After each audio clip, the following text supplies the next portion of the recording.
Semua orang gambar ni. Jom, kangkung nak.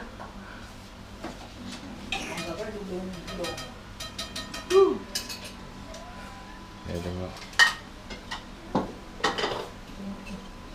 Muka Angah, tengok muka Angah. Makan dia kandok Kan semut tu melekat dalam isi dia. Kamu kena. Apa tak apa. Mereka banyak-banyak. Letak tu duduk. Cuak-cuak. Bukan. So dia bukan ni buat dia. Tanya siapa nak ambil. Betul juga. Boleh banyak-banyak situ. Saya nak ambil. Lalu. Ini nak hutan nak, hutan nak. Lagi makan pelatah. Tak pernah orang buat makan yang susuk pun. Gerut je. Makan dekat ni. Dekat tekan tu. Makan kat mana? Kat luar. Apa nak? Foto apa-apa gitu kat tu. Jom. Nak angkat macam mana dia? Salah. Dalam mana? Kita tak boleh beza sisa ni. Tu ah. Dah. Ya. Ya. Sentuh satu ya. Sentuh apa mau cari dulu ni.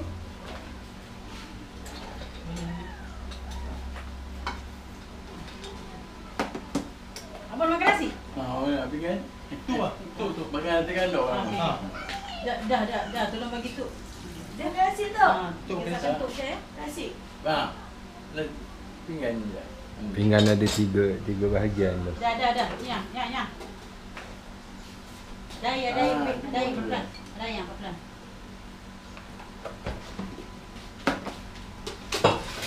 Mana weh? Pudin ni. Lompat dah. Alung. Halo. Jap. Lagi. Tolong. Dia dah ni Tu jangan. Masuk ke dalam pula. Tak habis makan lagi dia belum. Tempat. Jangan bubuh masuk lagi. Masuk. Tunggu ni. Tunggu. Apa lagi ni? Kaya pula. Jangan kau tak pun. Pintu. Belum. Oto.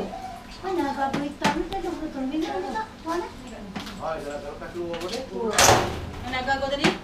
Dalam tu buah. Ha.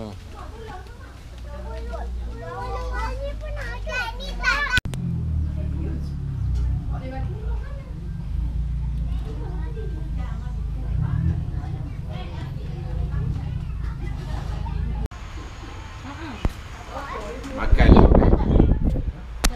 Orang tandang tanya datang dah balik barulah kau rumah boleh makan ni.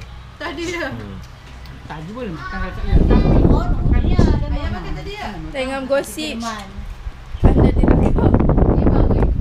Oh, sekarang. Saya Fariakan mengucapkan dia pakai mana? Angah. Saya Dia pakai tag nama dah tu. Uh, Fariakan. Saya Fariakan.